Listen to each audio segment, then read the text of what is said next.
So, brief little intro for everybody, just to kind of let you know what's happening. You'll notice that some of these videos are a little late in their timing. We had some tech issues, which meant we actually couldn't edit the footage until later in the week. You're still getting your videos, but they're just a little delayed. So apologies on that. I was snowed in with a different camera, and things like that happen. You'll see what I mean later. Anyway, on with the show.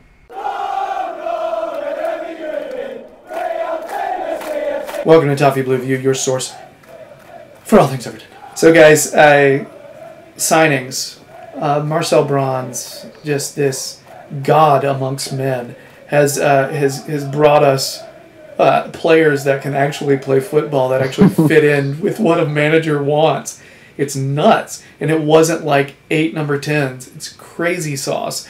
So guys, let's rate the signings. I feel like we've had a chance to see all of them. The only one we really haven't seen much of is João Virginia, who undisclosed fee from Arsenal.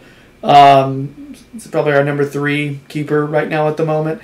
So let's just go ahead and say he's our 7th place signing because we haven't really been able to really assess him in any way. And he hasn't played with the first team much at all.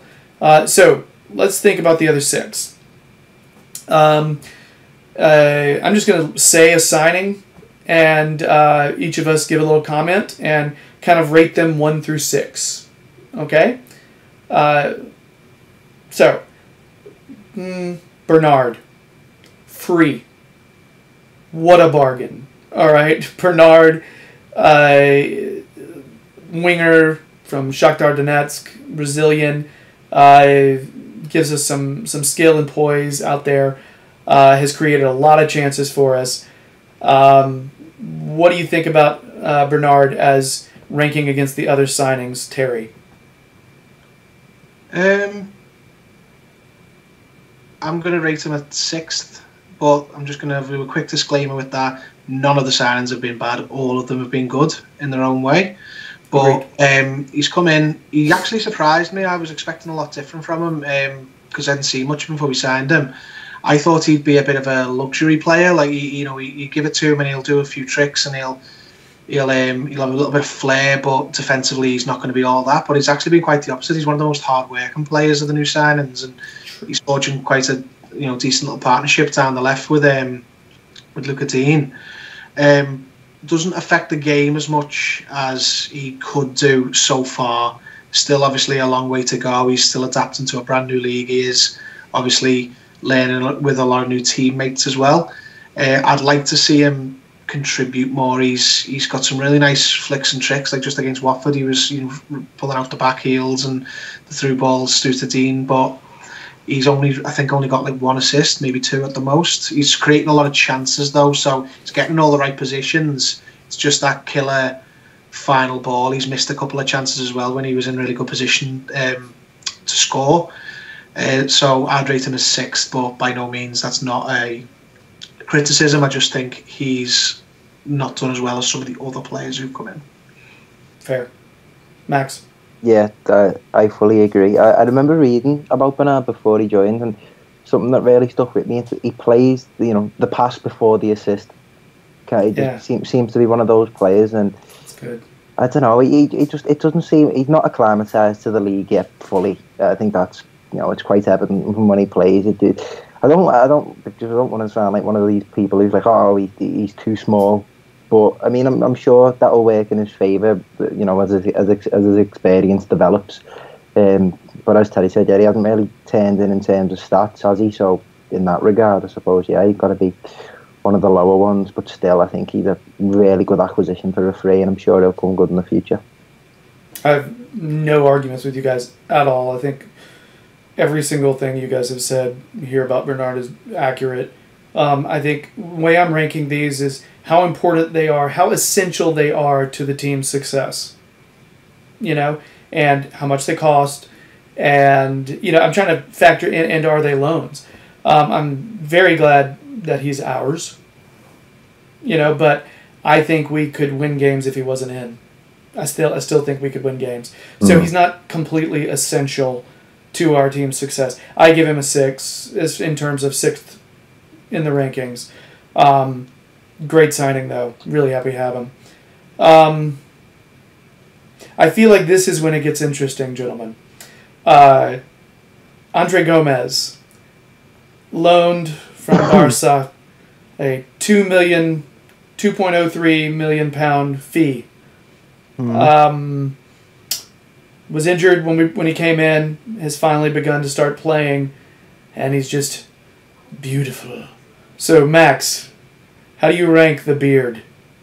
3 in both, isn't he? He's right. I rank him as second because I know I'm gonna say for me first.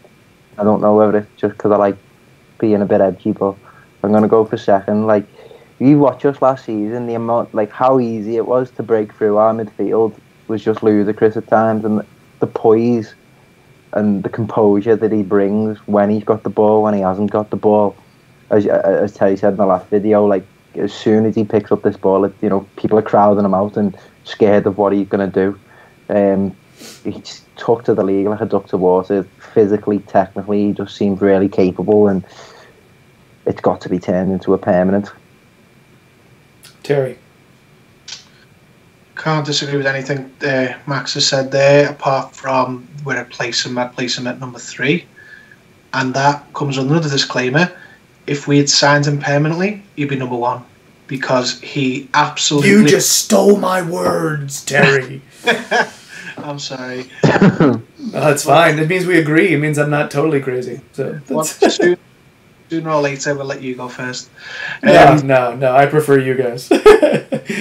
Yeah, he'd be number 1 if he'd been permanent, because he absolutely runs every single game that he plays in. I think the ceiling for this player is higher than any player we've bought since Lukaku. And I honestly think if we sign him permanently, he has the potential to be the best player outside the top 6 easily. He's that good. His movement with the ball, whenever he's under pressure, he can just shift his body and switch onto the other foot, which a lot of players don't. He does that an awful lot, where he gets crowded by like 2 players on his right hand side. So nice to watch. He shimmies his body, he shifts it onto his left foot with his weight, shifts his weight to his left, and then just puts an inch perfect pass with his weaker foot out to the wing. It's just like, he's impossible to sort of harass off the ball, because he doesn't favour any particular side or like methodology. He's such a good player. It's just crucial that we sign him. And that's the reason he's not the number 1, because he also comes with that anxiety of, can we keep him? Is he going to play so well that someone else will notice and come in and gazump us for this player, and come in and offer Champions League football or something like that? So, absolutely outstanding player. I was worried when we signed him, because obviously he hadn't played well at Barcelona. He'd had his problems there, and there's always a risk when you sign players from leagues like La Liga to the Premier League, because the physicality can sometimes be too much for the players. Look at Sandro, he played okay in La Liga, and he just couldn't take to this league, whereas Andre Gomez looks like he's more of a Premier League player than a La Liga player. He's physically up to the league, which was a big surprise. So can't say enough nice things about Andre Gomez and that beard. So similar thoughts to Terry. He would be first on mine, but I'm taking the impact of him only being alone. I'm kind of taking it out on him a little bit more. I've got him down as the 4th best signing, only because he is not permanent. That's literally the only reason. I have no other reason not to rank him higher. I think he's one of the most important players on the field, and it was definitely a position of need. I'm so worried about not getting him on a permanent. But yeah, so I've got him down as 4th. But he's my favorite player to watch for Everton right now. Let's go to our another loan signing, Kurt Zouma. He's on loan from Chelsea. Do you guys know the loan fee was like $7.11 million for Zouma? That's a big loan fee. At least that's what it said when I checked online. And the internet's always right. always believe the internet. No, it was I'm trying to remember the name of the website now. It's one of those go-to. It's not Wikipedia, but it's another one of those that. Mm-hmm. But it's not driven by supporters. You know what I mean? Like this is something somebody actually inputted. Yeah. So transfer market is it? That's exactly it. That's exactly transfer market. I can't believe I brain farted on that. I look at that website all the time. But yeah. Is that loan fees now? The prices have gone so high that you're loaning players for $7 million. That used to be a record signing for us when I was supporting Everton. Yeah, if that's correct, that's really high. So anyway, whose turn is it to go next? Is it? I believe it's Terry's. I think it's mine. Yeah. What do you think? What do you rank Kurt Zouma? Right. So I've had. Bernard at 6. I've had Andre Gomez at 3. So I think I'm going to go with Zouma as... Who else is there? Going to go with Zouma as 5, which again, much like Bernard, seems quite harsh, but not a single one of these 6 have been bad signings. They've all been solid additions.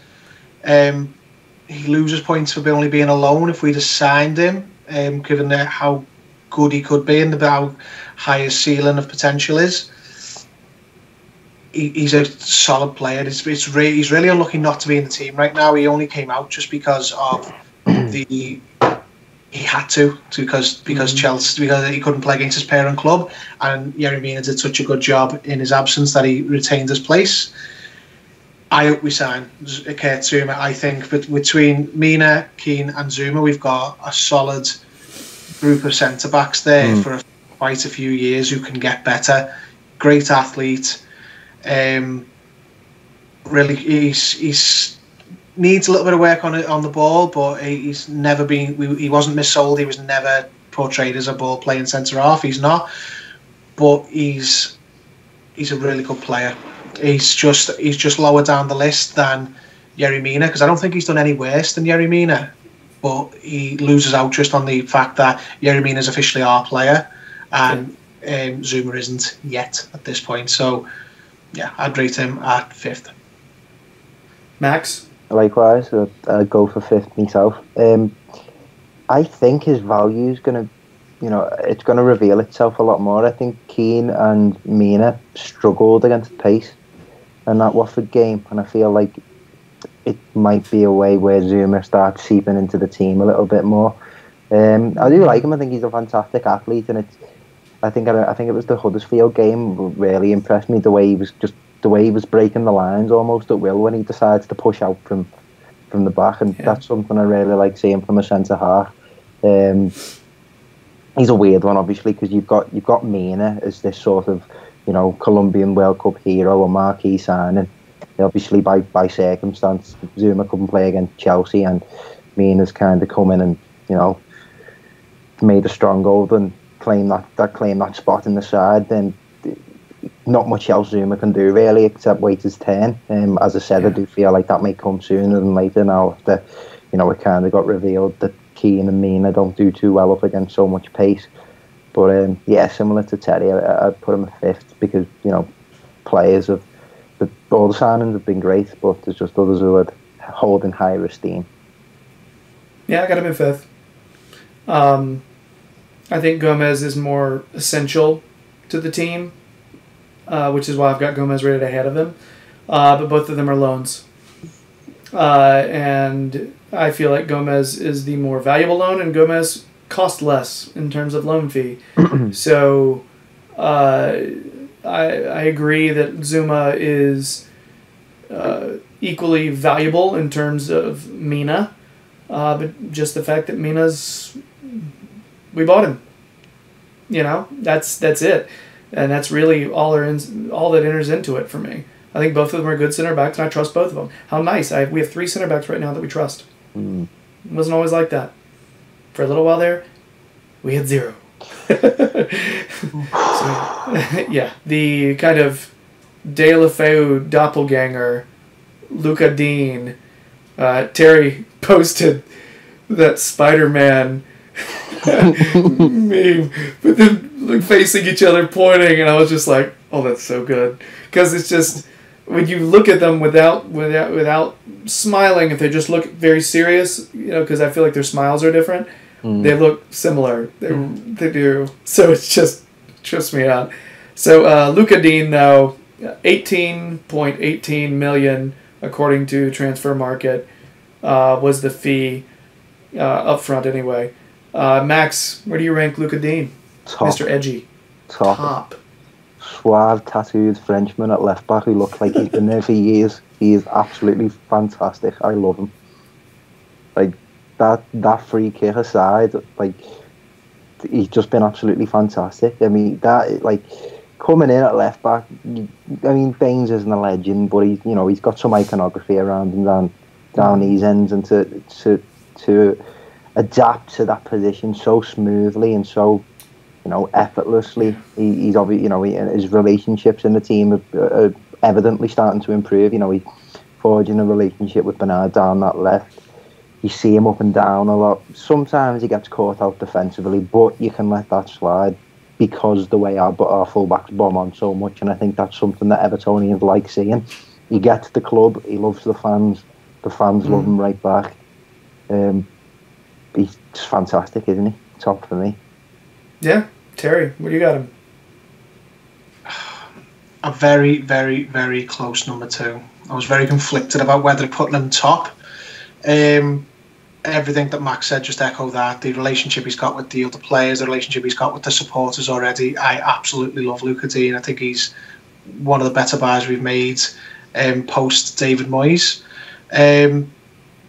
Just on top of everything Max said, it was the first job in this squad for the new director of football in the summer, Marcel Brands, was we need to buy a left back. Last season we had an absolute disaster where our only recognised left back, who was 32, 33 years old, was being made to play 2 games a week. Not only was it just crucial just to buy another left back in general because we were light in that position, we also needed to get the right left back because Leighton Baines is winding down his career now, and Luca Dean seems like he's the man to take over that mantle. Leighton Baines had such a long and sort of just intimate career and relationship with the club that it was always going to be a very difficult task to replace him. When we got linked with a lot of players in the summer, we got linked with Marvin Plattenhart, Kieran Tierney, good players, but Luca Dean has come in and he's just made that left-hand side his own.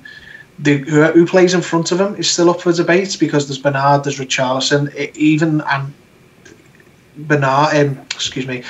Luca Dean is not up for debate, even though he's got a really strong understudy. Nobody even contemplates him not in it. Yeah. So he's a very, very close number 2 for me. I think he's great. I love him. I think he's been one of our better buys. Number 1 for me. I have difficulty seeing us win matches if he's not in. You know what I mean? I just feel like it's I think Baines could come in and maybe fill in for a little bit, but Baines is obviously not the player he was before. He's just essential. Yeah. Luca Dean is essential to this season, and that's why he's number 1 for me. And the cost was again a bargain. I mean, 4 years ago that's a fortune, but now it's like the market is like paying less than 20 for a starting left back who's creating a ridiculous amount of chances and also stout defensively. That's fantastic. Yeah. So yeah, he's number 1 for me. There was another player who was a close second though, and we'll get there. All right. Mina.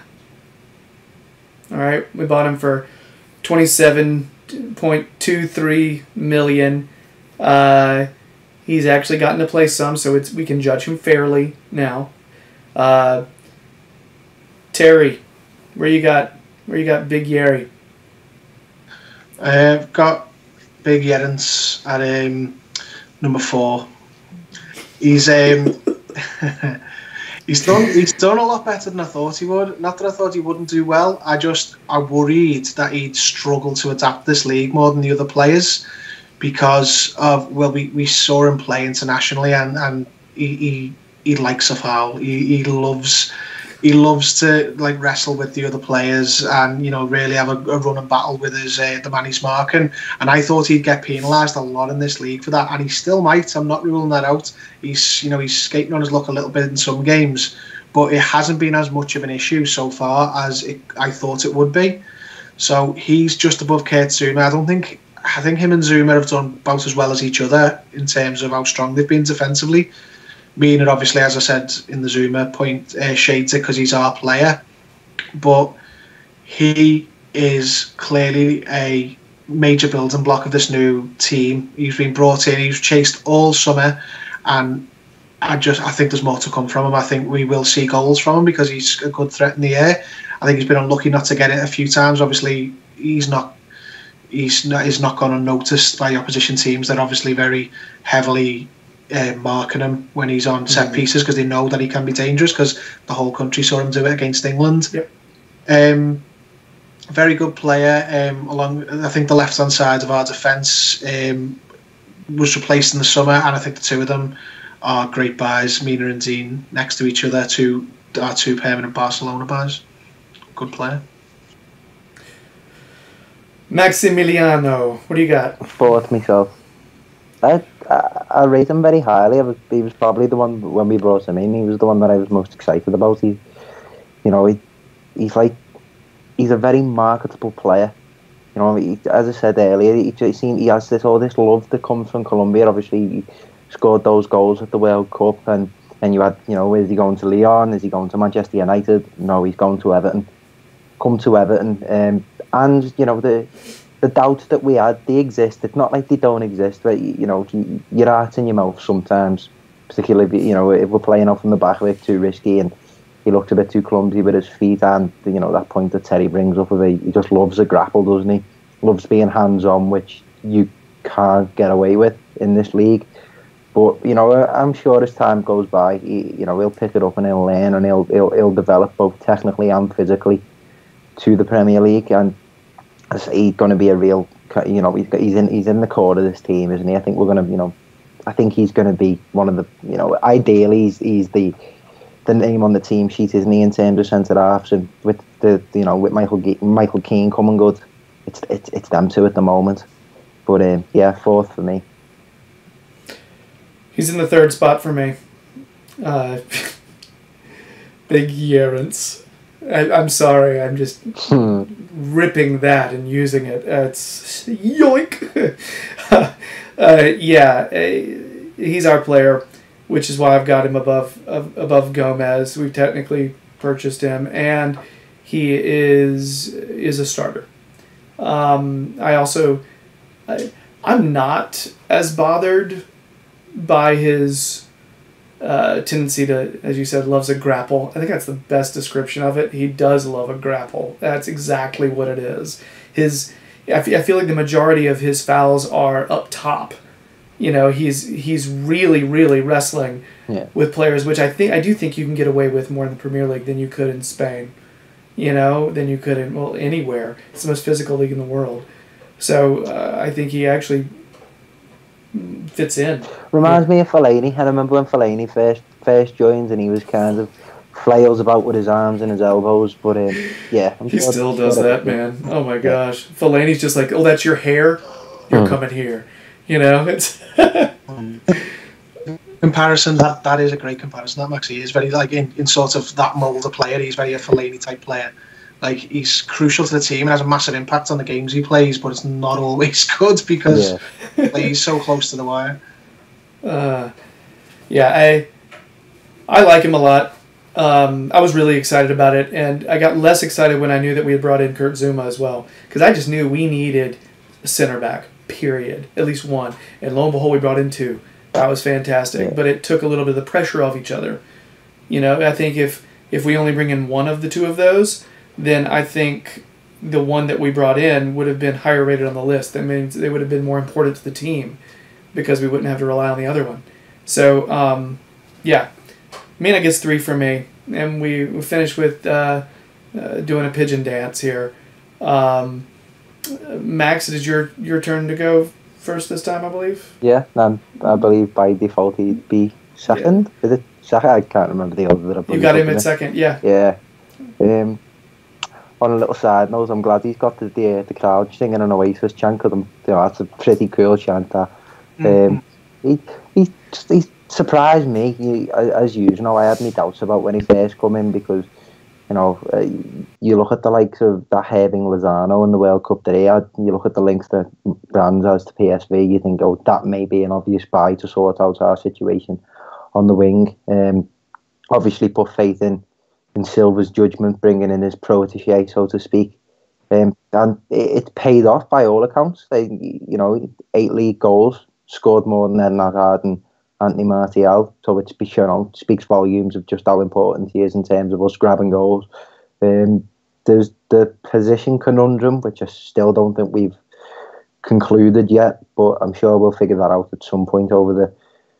I think that may be an indefinite length of time. We'll have to figure that out, unless we bring in a proper number 9 to get him out on the left. But he surprised me. I've got to hold my hands up. Physically, technically, he looks like he's grown, and it's a pleasure to see him do it in a blue shirt. Gerry, where do you have Richarlison? He's my number 1. Ran very close by Luca Dean, as I said before, but he's such a good buy. He's easily, for me, our best attacking player. He's the one he's got that little something extra that the others don't have. He's the one who can really, when he's on it, can really punish the opposition. They even at their best, Walcott, Bernard, even Sigurdsson, they don't do the things that Richarlison can do. He's scored 8 goals so far, which does that make him our top scorer? I think it does. He's only going to get better. He's still learning. He's still very young. There's some things he needs to iron out in his game. He's a little bit too emotional. He's been sent off for reacting so far. He's obviously learning where his best position is on the pitch, but he's just got the physicality and the skill to be as good as he wants to be. He is one of those players who has the ability to be a top Champions League level player.